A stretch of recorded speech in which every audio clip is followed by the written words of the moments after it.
Welcome to Let's Face the Facts, the rewatch podcast for the classic sitcom, The Facts of Life. Join us each week as we synopsize, analyze, criticize, and ultimately idolize the show. And now, here's your host of Let's Face the Facts, the wonderful David Almeida. Welcome back, ladies and gentlemen. It's another week, it's another show. And thank you for downloading and pressing play. Isn't this interesting? I'm starting the show because, ladies and gentlemen, dear listeners, David has refused. David watched this episode and he has walked directly into the ocean.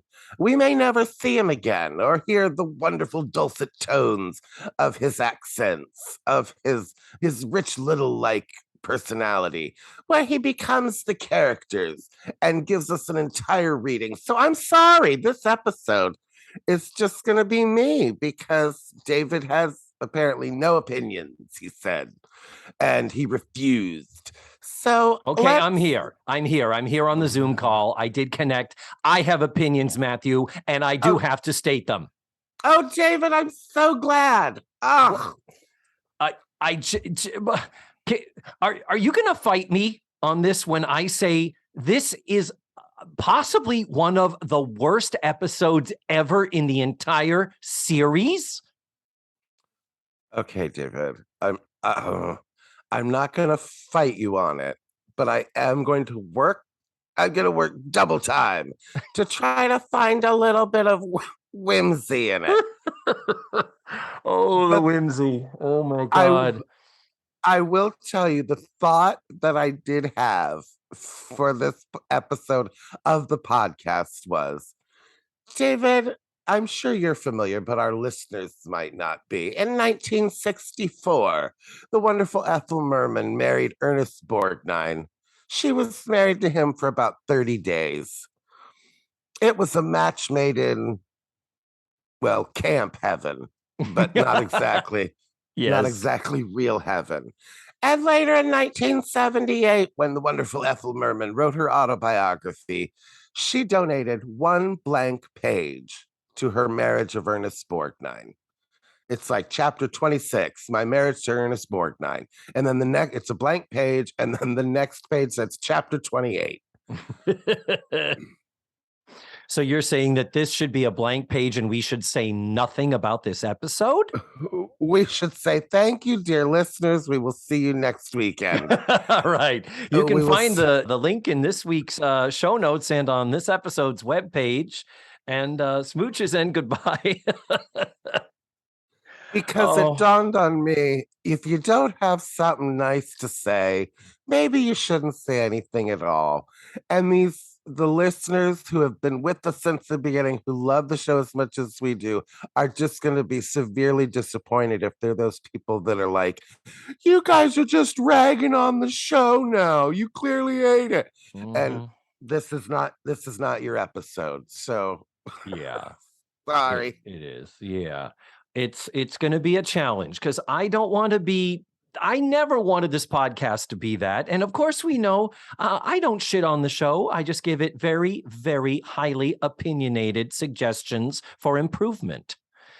And well, we never wanted the podcast to be this, but we also never wanted the show to be this. Thank you. That we were driven here. The Facts of Life has driven us to this awful place that we didn't want to be.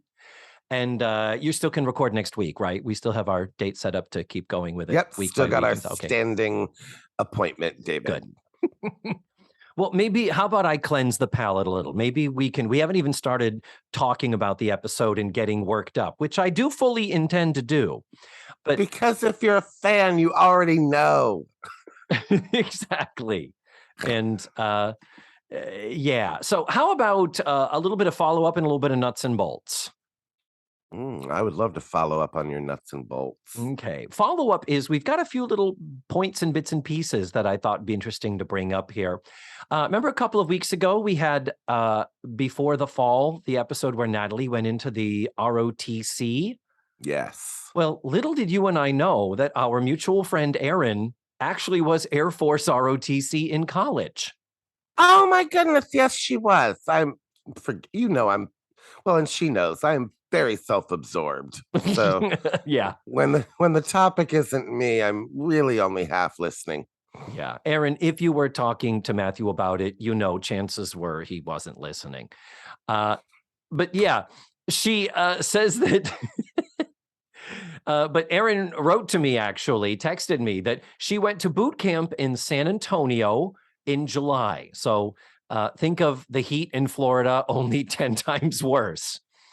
And her response is, yes, that is how drill sergeants actually are. She goes on to write, I don't take stuff personally, so I thought the stuff they said was hysterical. I wish I had a notebook to have written down some of the stuff that came out of their mouths. Yeah, because if you'd had that notebook, Aaron, they certainly wouldn't have seen it. Dennis Haysbert didn't notice that Natalie was holding a notebook and a pen. But Aaron's final word is, one of the drill sergeants was shorter than I am. And Aaron is not a tall woman. And No. she puts, the rim of his hat would touch my nose. Like, how can I take that seriously?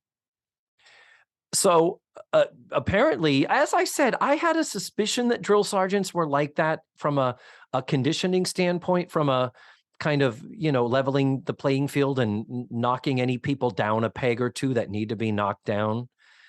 And yeah, so there it is from someone on the inside who actually lived it and experienced it. That was our friend Aaron. So that was the first item I wanted to do a little follow up with. Secondly, I'm going to put in the show notes that you and I have both recently made appearances on other podcasts that we'd like to draw people's attention to. I appear on the most recent episode of Lions, Towers, and Shields. Oh my. Thank you. And that is Shelley Brisbane's podcast, where she talks about old movies. It is a wonderful discussion with her and several co-hosts from their podcast network that she is a part of. And we talk about the 1953 MGM musical, Kiss Me, Kate. Ugh, at least somebody is. No, Kiss Me, Kate is delightful. Ann Miller in Kiss Me, Kate is a force of nature. Ann Miller is a force of nature. Goddamn right. She's a goddamn hurricane that just picked up speed and got bigger and bigger and crazier the more she spent time on land. Very true. But I talk about that on Lions, Towers, and Shields. So the link to that is in the show notes. And then, Matthew, you appeared on our dear close personal friend Jennifer B's podcast. What do you mean you've never seen? Yeah. And tell us, what did you get to talk about? Oh my God. We talked about Breakfast Club. It's a great, great, great concept for a podcast. What do you mean you've never seen? It's so good. We talked about it in our Betwixt-isode when she had asked for some advice for startup podcasts. And I did happen to be listening back to something from that episode, and we titled it incorrectly. And by we, I mean I. I called it, What Do You Mean You Haven't Seen? That's not the name of it. It's called, What Do You Mean You've Never Seen? And the link to that is also in the show notes. And if you like these shows that we've appeared on as much as we do, maybe y'all want to subscribe to them and add tens of listeners to their roster of existing clientele. Well, it's got to be something interesting if I was willing to do it. Yeah, of course. Absolutely. Me, not so much. It's just, David, will you show up someplace and talk? Yes, I will. Yeah. And thirdly, for those of our listeners who are tutti fruities, we did talk about an episode of The Partridge Family on the last episode of TV Talkaholics that just dropped at the beginning of September. David, how funny is it that character made such a non-impression that we completely forgot? Oh, that. I know. It's so funny. I texted you ahead about this, but yeah, We were talking about, of course, Shirley Jones being the star of the Partridge Family and David Cassidy being her stepson. And then I went on to describe that she had 3 other sons. She had, of course, Sean Cassidy to do Run Run, pop star fame. She had Patrick Cassidy, who is big Broadway guy, done Sondheim musicals, still does regional theater. And then I said, and Ryan Cassidy, who is a set decorator, who works behind the scenes. Completely forgetting that Ryan did start out acting in his youth on a couple of shows, including a certain show called The Facts of Life. We forgot that he was Kevin Metcalf, Ted Metcalf's son, and lived, I mean, in our defense, we might have blocked those episodes out because they weren't very good. Lived in the house, David. Lived multiple episodes and just right over our heads. Between the two of us, neither of us went, wait a minute, Ryan Cassidy was actually on The Facts of Life, the reason why we're here. And What's anyway. so funny is you had mentioned that he was, I think you had mentioned he was attractive, and I remember Googling him and nothing came up. Yeah, he literally has 2 acting credits. And so therefore he doesn't appear anywhere under the guise of he is an actor, performer, public figure. He's behind the scenes. I wonder though if his picture had come up if it would have dawned on me, because I doubt that it would have. And then would we have looked at the picture and gone, okay. Yeah. So anyway, this is a little more insider for the Tutti Fruities with that. But if you want to hear us talk about the Partridge Family, I guess it's kind of a backhanded plug where we had a very fun and lively discussion about the Partridge Family. So if you've been thinking about joining the Patreon, great time to do it, to get to hear the TV Talkaholics podcast exclusive first access before it is someday somehow released to the general public at a later undetermined point in time. So, okay, I can't skirt around it anymore. I've been trying to avoid it. I guess we have to start talking about season 9, episode 6, Up from Down Under, which had an original air date of November 14th of 1987. November. Put a pin in that. Okay, I would love to. It was written by Austin and Irma Kalish. This is I believe, husband and wife team. They've written for the show before. This is his second of 4. This is her third of 5. Basically, if you do the math, he will have written 4. She will have written 5. And they have history. We've talked about them the last time. Not going to waste any time talking about it. You can Google them yourselves. What the fuck? Am I your mother? Come on. They deserve to be called out for this, though. I mean, or do we deserve to go over their impressive career? No. And they are responsible. That's what I mean. I'm not giving them any more airtime on my show. No, but they deserve. They know what they did. Yeah. Oh, this episode is the episode that introduces us to Pippa. Pippa is the Australian exchange student that taints 16 episodes of the series. I said taint. She'll be here 16 of the remaining episodes. She will drift in and out of the opening credits as a regular, sometimes as not a regular, up until episode 13. Then I think she's there till the end of the series. But let's talk about Sherry Kren, as she is billed in the credits here. Now she is professionally known as Sherry Austin. She's primarily a country singer. Mm-hmm. I did not know this. She started at the age of 14, opening for Johnny Cash, originally born and raised in Australia. Then she ended up over here. She lived in Nashville and recorded in the country music scene. She did Broadway.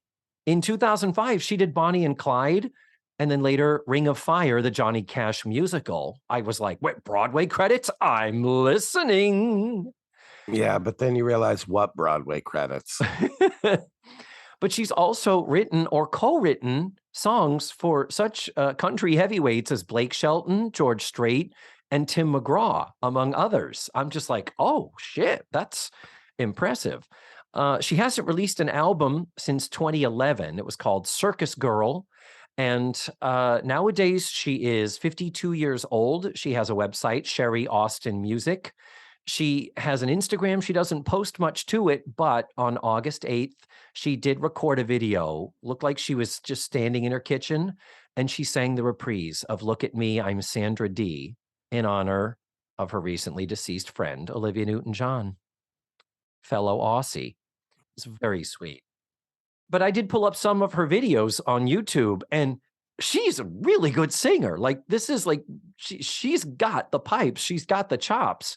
And I'll post some of them on the website for this page if you want to have a look at those videos. But you can just Google Sherry Austin, and you get some of her stuff, and they're quite delightful. It's that sort of lighter pop country that came into being within the last 20 to 30 years, that sort of lighter, fun country, not the old school Tex Ritter shit. But anyway, that's what this episode brings us. And we know I was never a fan of fucking Kelly Affinado. Right. Not just because of the why do we need another girl on this show? What did they think was lacking that this was filling a void? And on top of that, she was brought to us under terrible circumstances where Kelly was vandalizing Edna's edibles. She threatened Blair. She broke merchandise, and then she stole money. So I was like, Kelly, you are out of here. You are fucking done. And now in this episode, we are introduced to Pippa, who's going to quickly become a new member of the family. And she too is brought in under false pretense and lies, lies, and more lies. To which I would respond, girl, no. Respect is something that has to be earned. And if your initial out of the gate is being a lying little whore, then sorry, you do not get a place on the TV show that is near and dear to my heart. You will not be accepted by me, period. Yeah. And we should make it clear before we start breaking this down, David, that we don't want it in any way to be confused between Sherry and Pippa.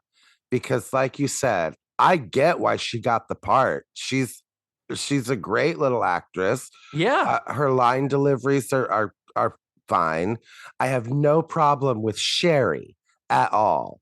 I agree. She actually is really good. Actually, Yeah.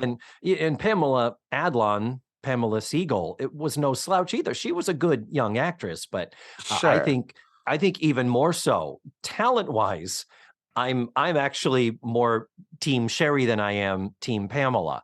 Oh, so am I. Yeah, we were But- talking about this before I hit record, that it's like, actually, I do not hate her and her performance. I think this script and the conceit and the pretense under which she is brought to us is so insane, fucking crazy.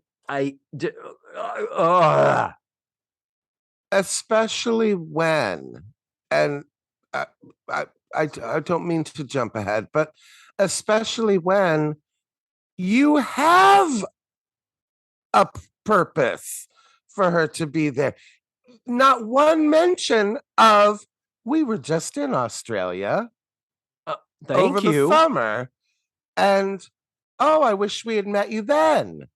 Oh, you're coming to be an exchange student that we Mhm. didn't know was coming. That's all you need. She doesn't have to be a liar. Agreed. She doesn't have to be someone who has stolen an identity, for God's sake. Just, hey, I'm Pippa. Oh, what? Mrs. Garrett didn't tell you I was coming? Ah. I agree. Or even Beverly Ann. Don't you remember when you signed that thing when you all were in Australia? That was to sign up for a and have Beverly Ann be like, oh, but like not one mention of we were just there. I saw this man that I was in love with. Clearly, Beverly Ann has an Australian fetish. Because as soon as a man speaks an Australian accent to her, her panties are on the ground. I believe it was cut from syndication, but you watch the full-length version. I think there is one line that maybe Tootie says, "Oh, we visited near there." Like there's one line that does say and acknowledge. Didn't they go to the school? wasn't Natalie supposed to speak at Yeah. the school? Yeah. They were at the school. Yeah. So we Mhm. didn't visit near there. I Oh, love your idea of Beverly Ann being like, excuse me? And having her say the form that you filled out saying that you would house a student and have her be like, what? I thought I thought that was our luggage claim, you know? I've never been a mother. Now I've got 2 kids. Like Thank you. that and Yes. thank you. Goodbye, everybody. This has been fun. It's been fun. It's been We fun. fixed the episode. But the pretense of involving Mrs. Garrett and all that. And you know what? Let me do a longer form synopsis, Matthew, and then we can kind of jump in and hop around. I All think I right, do want to do it that way, okay? do it. So in this is longer form synopsis. So we're going to kind of go lightly scene by scene. The first scene happens late at night. The doorbell is ringing. All of the girls come down. All of them, by the way, not just one of them. All the girls come down, including Beverly Ann. Andy comes up to answer the door, and it is this young, sweet, darling, innocent Australian girl. Her name is Franny. And she says that, well, here I am. And apparently she's looking for Mrs. Garrett because Mrs. Garrett had signed some sort of a thing. Mrs. Garrett had made some sort of arrangement signing her up to house a student from the Kalanga School. I think that's what it was called, the sister school to Eastland that is in Australia, which was the reason why they went down under in the TV movie. So they're like, okay, we didn't know you were coming. It's the middle of the night. The cab driver needs to be paid. We'll talk about the cab driver in a couple minutes. But basically, they're just like, well, we didn't know you were coming. We don't know who you are. You're a total stranger. Come on in, hang out, spend the night. We're cool. Awesome. Next morning, we're in the kitchen. Andy is, of course, all dressed up because he's like, oh, there's a girl in the house and she's close to my age. Maybe I'll get to fuck her. And I'm sorry, that's not literal. That's the thought bubble of horny little Andy. And at least in the kitchen, in this scene, Joe starts to raise doubts and say, we don't know that this chick is for real, you know. Do we really know that Mrs. Garrett signed up for something? And Joe starts kind of being the naysayer, which is actually perfect. I will credit the writers for this. And the others are all, oh, Joe, you're just overreacting. Oh, Joe, you're just a fucking bitch, doesn't trust people. So they make Joe doubt her own doubts, and they're dismissive. At which point we then see Franny on the phone in the living room, fake calling out sick from school. Later, Pippa talks Andy into skipping school and going into the city. You don't corrupt my Andy. Yeah, exactly. What the fuck is that? Later on in the episode, Beverly Ann does miraculously find a letter that apparently Edna did leave behind, verifying that, yes, she did sign up for this shit. That survived the fire. Yep. Well, no, the Down Under came after the fire. But Mrs. Garrett didn't go to Down Under. Oh, that's right. That's right. Oh God, what the fuck is So happening here? that letter's been there for how long? Yeah. It's whatever. Go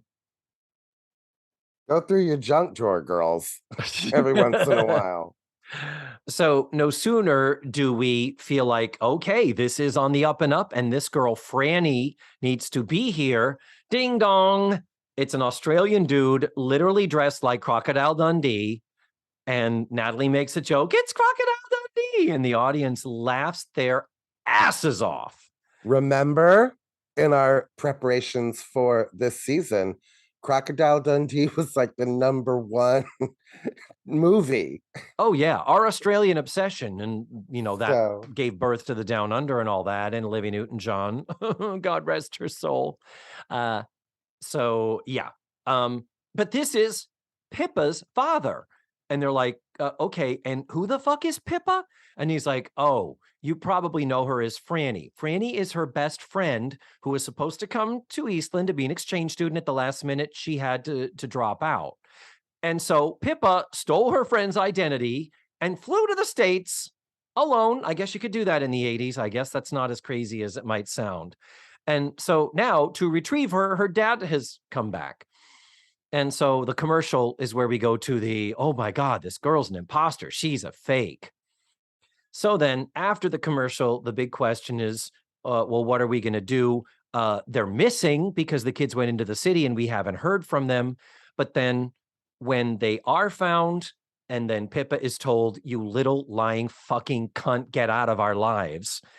Then suddenly there's a wave of sympathy that suddenly turns when they realize her dad works a lot, so she's home and she gets lonely. Oh God, there Oh, it is. Oh God, there it is. there's what? There's the Australian accent. Ugh. Oh, thank you for noticing. I've been working on it. And so at the last minute, when the dad is about to drag her back to Australia, they're like, "Oh, she can stay with us. Come on. Let's add her to the TV show." And all is fine and good and well in the Facts of Life cinematic universe, or the folk you. Yeah, we definitely got folk viewed this season. Oh, Episode. we got folk you'd up the you know what. So now we can just sort of throw shit to the wall. Here's one thing I know that Matthew loved about the episode: all the constant barrage of Australian phrases, idioms, vernacular, and colloquialisms that both Pippa does, and then we get Tootie mimicking them, just like she did in the movie. Remember how much you enjoyed that, Matthew? Hey, are you on a walkabout? Ugh. Let's go grill some shrimp on the Barbie. So it's a lot. It is a lot.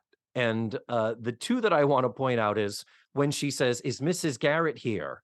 They say, "No, she's not with us anymore." And she says, "Oh my goodness, she's cocked it." And they're like, "Excuse me?" We have to spend 10 minutes hearing 3 different phrases. And one of the times that comedy is not in threes, for Yeah. God's sake. It Yeah. didn't get Excuse me? funnier. Yeah. Headed in her dinner plate. What? Curled up her toes. What? Finally, someone says, "If you're asking if she's dead, she's not." Jesus. So I won't belabor that. There was that, and then the one other one that I thought was worthy of, when she wanted to walk around campus and check out the guys, look and scout out the handsome men. I believe she calls that spunk spotting.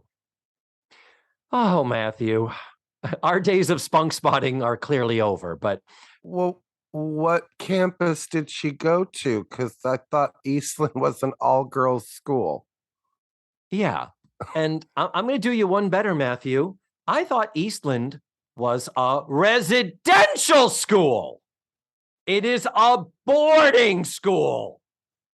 Yeah, I had that question down here too. Why would Mrs. Garrett or Beverly Ann or who the fuck ever sign up to house a student at a private school that people pay to? It's not like it's a public school and, a situation like Joe's where there'd be kids on scholarship and underprivileged and disenfranchised. It's a private, rich people school, as is the Kalunga school, allegedly, because it's a sister school. So these are people who can afford. It's like the housing is included. If it's not there, you ain't going there.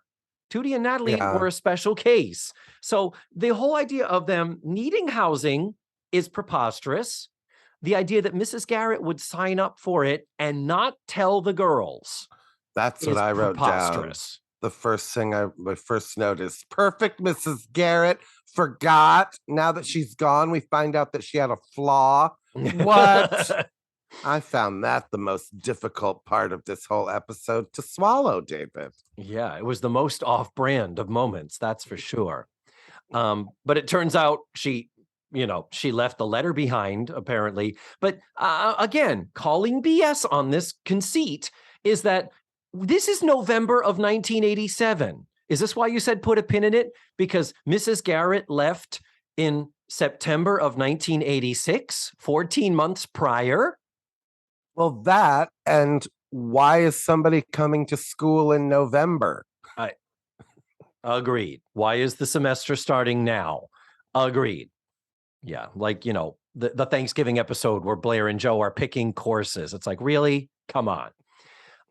I have in multiple places in my notes I would like to end the episode, please. I just throughout. I'm just like, could this just? Could we just end this? The infractions against logic that we are being presented with are to the point where I was like, I need to turn this off. This is beyond multiverse, opposite day, crazy shit. It's like, did you guys even watch the show that you're allegedly on the writing staff and producers for? Because it just makes no sense that Mrs. Garrett would sign up. It just makes no sense. And another thing to add to that list, why would Mrs. Garrett sign up to house a student? Where was she going to put him? She's got 4 girls sharing 1 bedroom and 1 bathroom. What? We know they didn't really have a guest room. We always wondered where the fuck Monica slept. We think Monica took a nap on Edna's bed when she was visiting. We know Andy is living downstairs in the cellar by the boiler. So they didn't even have room for Andy, and he's Cloris's adopted son. What were the advantages? I don't know what was to be gained by this. What was the...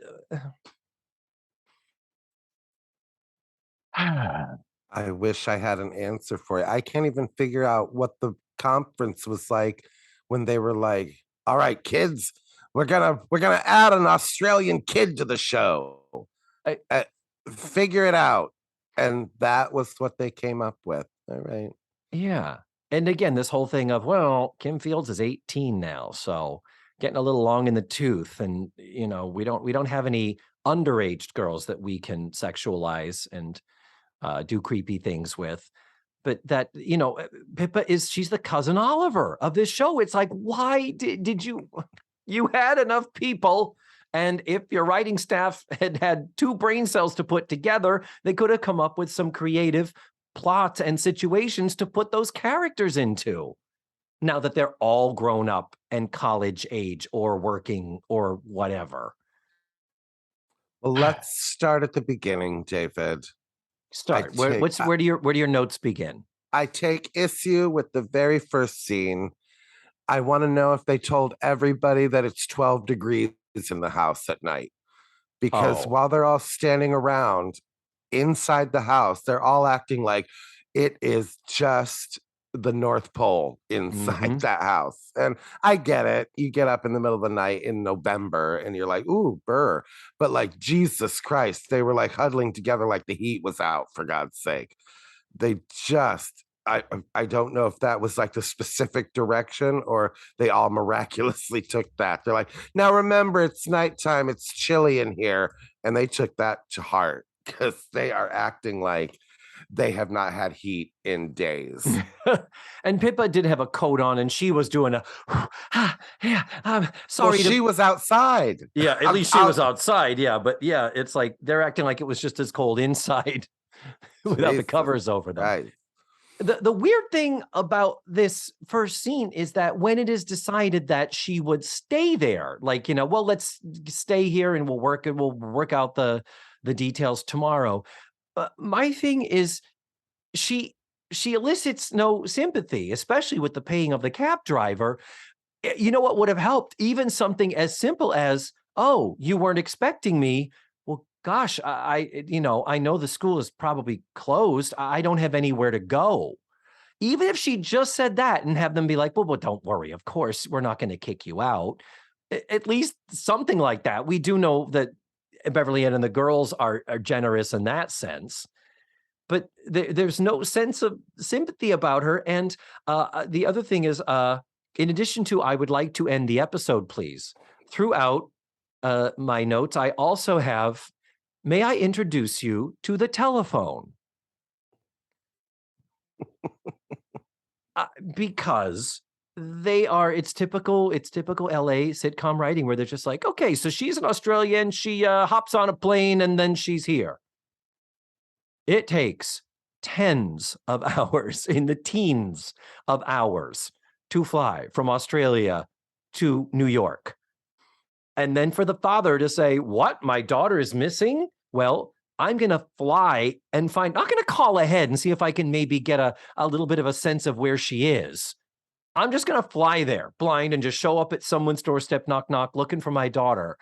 It's like, you couldn't have called either, huh? Well, Beverly Ann does ask him. She's like, "You flew all the way over here. Could you have called?" She does. She does. Absolutely. She is right. Now, the other thing is, it's like another, may I introduce you to the telephone? We know that Edna is in the Peace Corps in Africa. She is not in the middle of the desert living in a hut with no running water and no whatever. I don't know where she is, but because she's connected to the Peace Corps, there are ways to contact her also. It may take a day or two, but this whole thing of, well, we don't know. And, she's in Africa, and Africa as a whole, as a country, is unreachable. So I'm calling BS a little bit on that. Again, if they had just said, well, we can contact her, but it can take some time, depending. Fine. I would have given you that if you had inserted a teeny tiny little justification of something resembling common sense. You said we were going to talk about the taxi driver. Yes, let's talk about the taxi driver. Taxi driver is played by Ken Lerner, Lerner. He has 156 credits in a 45-year career. He is still alive. He is still working. Back in the 70s, before the Facts of Life, he was on Happy Days as one of the Malachi brothers. The Malachi Crunch in the Demolition Derby episode with Pinky Tuscadero. The wonderful Roz Kelly. I'd buy that. He was one of the Malachi brothers. Look it up. This picture's on, when you just Google his name, it's one of the ones that comes up. He was also the agent / accompanist to Fabian when Fabian appeared as himself on Laverne and Shirley, which we talked about when he and Bobby Rydell appeared on this show. And Ken Lerner has done many movies, tons of TV, tons and tons of TV. He was Principal Flutie on Buffy the Vampire Slayer. And most recently, he's had a recurring role of Lou Schwartz on The Goldbergs. The joke that they gave Natalie when he says it was $175, did that include dinner and a show? Ha ha! Why wasn't the joke, did you drive from Australia? Yeah, true, so true. Yeah, $179 cab ride. That's a fucking lot of money. I didn't look at the conversion, did you? No, but I mean, I would guess it's a lot of money, but considering that it costs like $100 to get from JFK into the city, like as a flat fee, like it didn't seem that outrageous to me. How much? Let's take a bet. $179 in 1987. Today, in 2022. it's probably $450. I'm going to say $520. I haven't hit search yet. You win. It was $466.84. I went over, so nope, I don't win the showcase. And because I was within $100, I win both showcases. And you get to reach inside Bob Barker's pocket and fish around for a special prize. David, that's if you get the price exactly correct in contestants row. Oh, excuse me. Could you please? The fact that she is very, very comfortable. It was almost like Bull in a china shop. She kind of walked in and was like, I'm here. And it was almost as bad as the lady who came to dinner, who was just unapologetically in the way. And the fact that she said something and she goes, oh, thanks, Bev. You've known me for 10 minutes. Yeah. Did you just call me Bev? Bitch, I will cut you. Yeah. Yeah. No, you're right. And again, throwing around all your terms, all your colloquialisms, it's like, girl, you do know you're in another country. You do know there are differences in the language. You could be a little bit more even keel. Well, and I wondered because I don't know any Australians. And I know you've been to Australia, David. Oh, yes, I have. Thank you very much, Matthew. I do remember you forcing that information on me. Um, Wow. but I want to know if that is actually how Australians speak. Yeah. Hmm. Like, And remember, those terms do change over time. So it could be, this is the gag me with a right. spoon. You know what I mean? So But I want to know if it's yeah. like, like when they write a Southern character and it's all about grits and gravy and, and And all, little old, and little little old. o and like Yeah. and darling and all that stuff. Darling. Are you gonna park your little old car in my Yeah. little old driveway? It's like, And I ugh. guess it is a trope, like for Southerners to be like, "Oh, I was on him like mustard on a tie at a county fair," or "Oh, I'm gonna cover his butt like tidy whities," or you know what I mean? Like, I, Yeah. I get that that's a trope, but like, I just wondered if this is how they actually talk. Like, I mean, when we say like, if we were talking about somebody dying and I was like, "Oh, she went tits up." You know what I mean? Like it's Yeah. like, We wouldn't go to Australia and say, what? Oh, geez, she's 3 sheets to the wind. Oh, she's shit faced, huh? Like, we wouldn't, we'd just say she's drunk. We're like, mm, a semi intelligent person is aware of when they're being colloquial. And uh, yeah, I wonder the same thing, Matthew, and I would dare say I will bet an Aussie who was alive in 1987.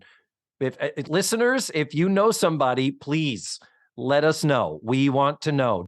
did you notice in the next scene, David, when everybody's coming downstairs, What did I? where everybody exited to?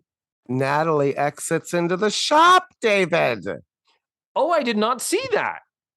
Wow. I was thrilled at the top of the episode that all the girls came from the top balcony, which is correct.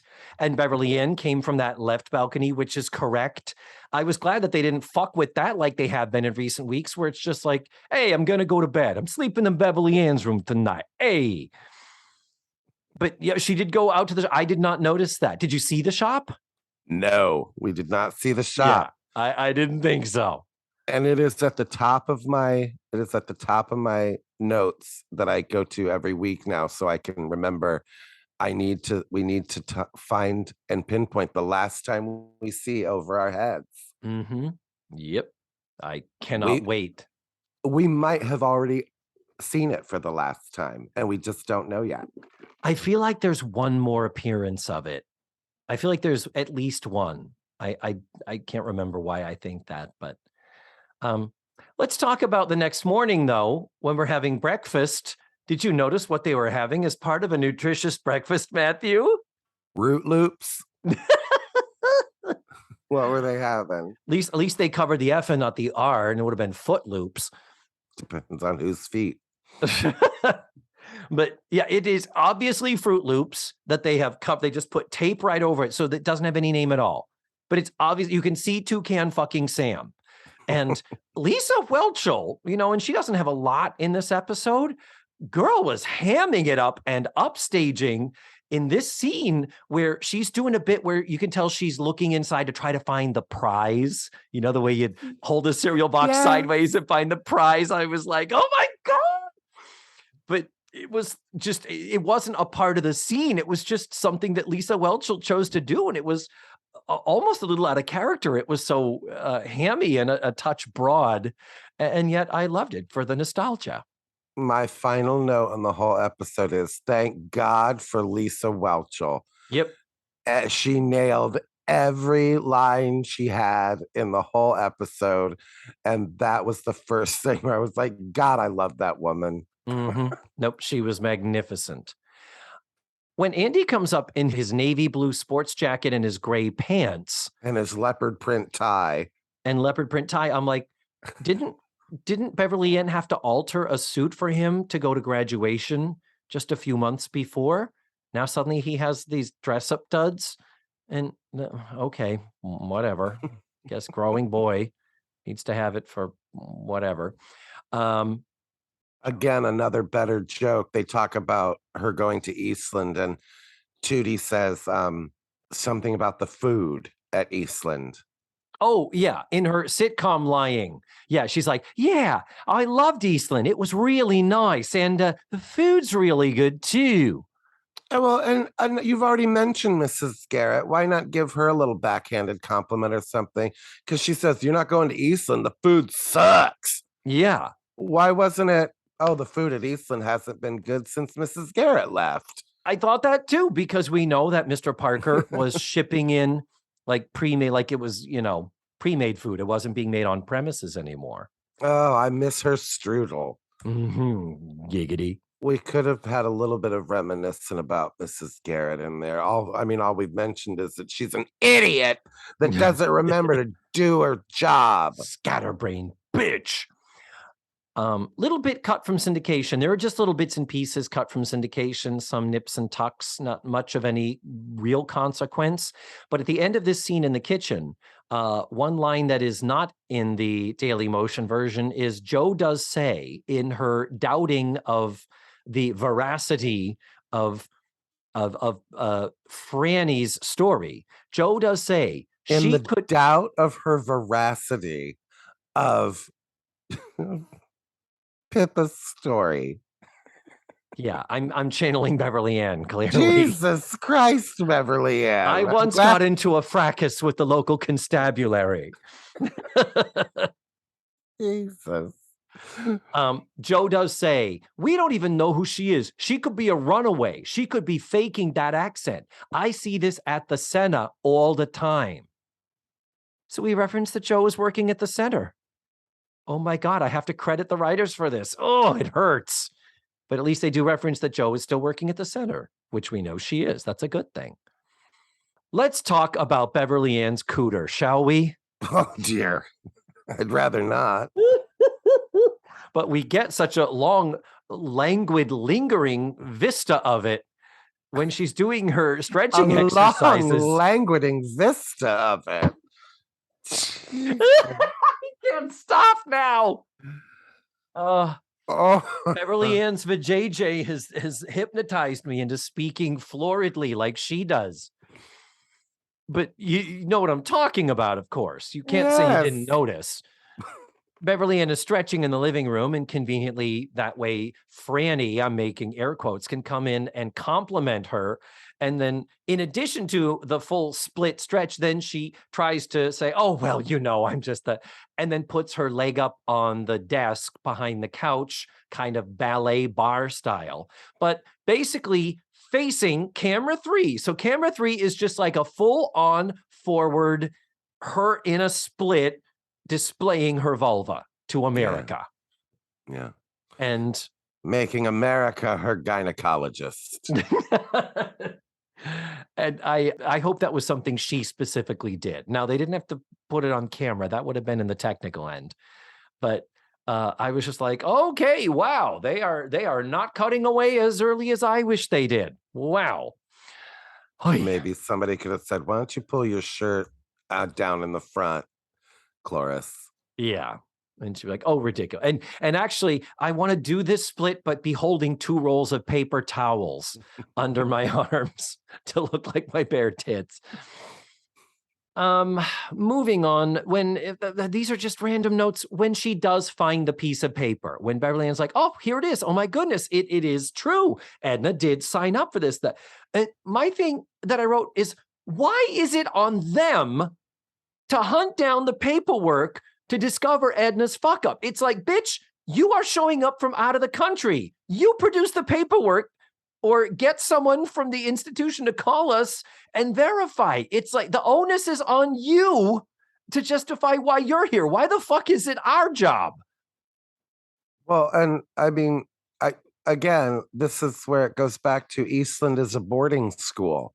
So all it would have taken was a call to Eastland. Be like, hey, Franny's here. You want to come and get her? You want us to drop her off for her dorm assignment?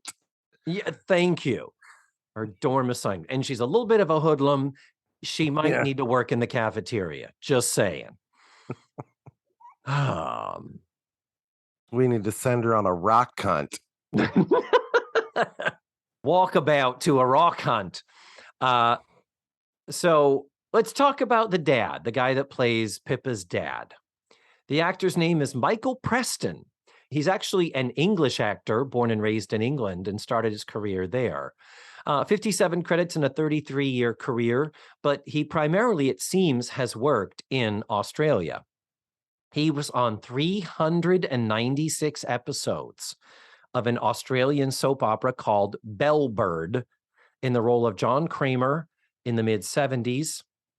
And he's good. You can tell he's authentic. His dialect is spot on. It's like, okay, I believe he's a native, or in this case, he's an Englishman who's been working in Australia for a good chunk of his career. And here's the funny thing. He also had 3 top 40 hits in the UK singles chart, including reaching number 12 with his cover version of Mr. Blue in November 1959, before immigrating to Australia, where he worked as a nightclub singer, which then transitioned into becoming a host, and then a host on television, and then an actor. So he's had quite the career, and I think he's wonderful. He's really nice, and I think casting-wise, he was just the right amount of a little bit grizzled, but not too grizzled. Beverly Ann clearly flooding her basement over him. She's got a type. Yeah, that's so true, so true. If it's not a hunky Australian, it's Dick Van Patten. Yeah, yeah. She likes people who don't pronounce their R's. That's her type. I wanted to ask you where you parked the car. Yeah. So what else? My problem with the dad is he walks in and he's like, she's always pulling stunts like this. She's always had a yearning to see America. She's 14. Yeah. Stealing identities and fleeing the country? What? Yeah. Who is this person? Now, it is cut from syndication, Matthew, about this. This is one little trim they did, was that when he says Pippa's always wanted to see the States because her mother was American and died when Pippa was very young. So the first time I watched the episode, I typically watch the Daily Motion version because I'm typically not at home. So when I first watched it, I was like, oh, fuck this little bitch. And then when I watched the full-length version, I was like, well, at least they have that may be what starts a touch of sympathy about her and her plight. And her dad has to work a lot. So she's home and she's lonely, is what we eventually find out. And it's just like, so send her over to the fucking dorms where she can make friends with girls her own age, or continue going to the Kalanga school. She doesn't have any fucking friends. Anyway. The whole she's looking for a family thing was just not enough. It wasn't enough. She's missing a real family. You are strangers to her. Agreed. This is not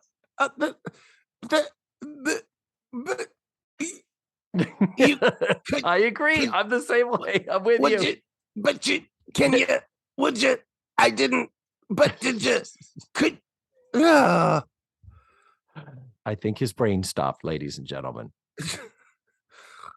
Oh, that killed me. Yeah, no, it's so much here. The cop who brings back Andy and Pippa, another one of those. Oh yeah, that guy. I've seen him in a million things. The actor is Troy Evans. He has 167 credits in a 41-year career, still alive, still working. Look him up. You'll recognize him from so many things. Just that final fucking scene with Tootie. She's not as nice. I'm sure Franny's very nice, but she's not as nice as Pippa. And we like Pippa the way she is. This bitch has done nothing but lie to you and corrupted Andy since she walked in the door. Yeah. Pippa's not nice, Tootie. No, she's not. And that Beverly Ann, who just earlier in the episode irrationally turns to the dad when it's apparent that the kids cut school and took off. Beverly Ann turns to the dad and says, "What has your daughter done with my Andy?" Accusatory. Like, he's like, "Bitch, back the fuck up and slow your roll." But now it's like, oh, well, I think it could be a contemplative possibility that we might entertain the most whimsical of yearnings and incidental. I don't know what the fuck I'm saying anyway. But then she turns around and she's one of those, I think I understand her. She's lonely and she wants a family. It's like, yeah, I want her to say she needs a real family. So for fuck's sake, go and find one and get out of our goddamn house. Oh, a single dad. That's not a real family. That's that final line with that face. How can I refuse? How can you refuse? She's 14 and she's your daughter. That's how. That's how you refuse. It's abandonment. You say no. You cannot live in another country away from me because you're 14 and I'm not leaving you with these total strangers that have just said, yeah, this girl can live with us. No, that's how you refuse. I hate to give parenting advice to somebody as somebody who doesn't have children, but I have a cat. I know how to say no. Beverly Ann lies to the dad to convince him to let Pippa stay. And she says, "Oh, I just heard from Edna. Yeah, and she verified that she really, really wants us to do this. Yeah, that's the ticket." And then later, after the dad leaves, girls are like, "When did you talk to Edna?" And she says, "First thing tomorrow morning." Now let's rattle our dags and get to bed. Ha ha! I will end it by saying thank God for Lisa Welchel. True. Because her little asides through the whole thing kept me going and gave me life. But the truly laughed out loud, I did have a laugh out loud moment, David. Which one? When Beverly Ann, wearing her hairnet from bed, opens the door and sees that it's the dad. And in one fell swoop, the prop work, the timing, opens the door. You must be looking for Beverly Ann. Beverly Ann pulls her nightcap up and opens the door again. Goes, oh, hello. Was just Cloris Leachman brilliance right there. She was. I wish she had had a nightgown, like a, not too revealing nightgown under the bathrobe. So instead of just pulling off this ridiculous hairnet, have her pull up the hairnet end of the thing and be like, oh. But yeah, that was pretty funny. Pretty funny. That was my only laugh out loud moment. The whole thing. As far as the backdoor pilot, David. Oh. I would not watch this show. No, I would not. And I've already stated, I wasn't even thinking, I've already stated the perfect title. May I introduce you to the telephone? That's the name of the backdoor pilot. Like, are you being served? May I introduce you to the telephone? There. What would you name it?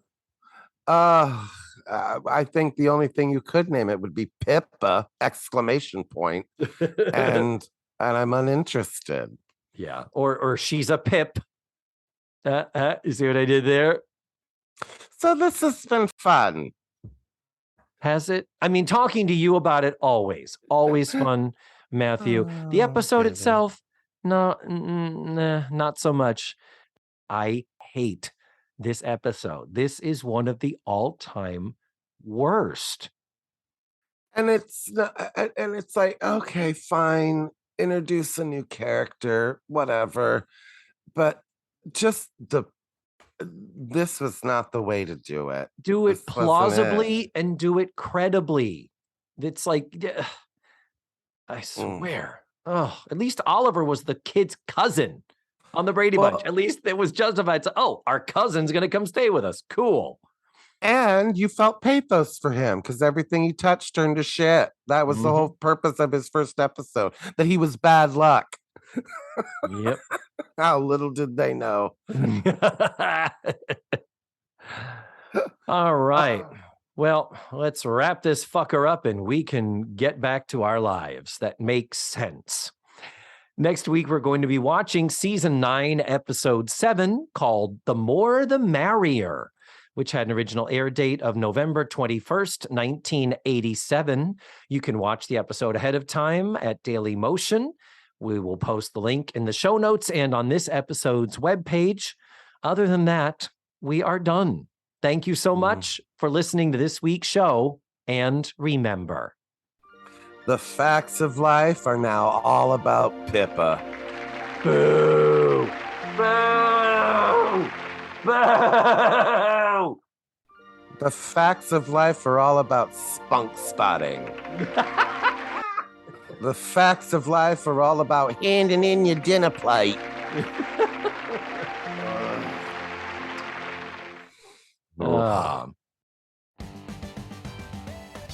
Let's Face the Facts was created, produced, written, hosted, and edited by the wonderful David Almeida. Our theme song was beautifully arranged and recorded by Ned Wilkinson. Please visit FaceTheFactsPod.com for supplemental photos and videos, links to social media, and ways that you can support the show. And don't forget to subscribe, rate, and review. This is Matthew Arder saying tune in again next week for another thrilling episode of Let's Face the Facts.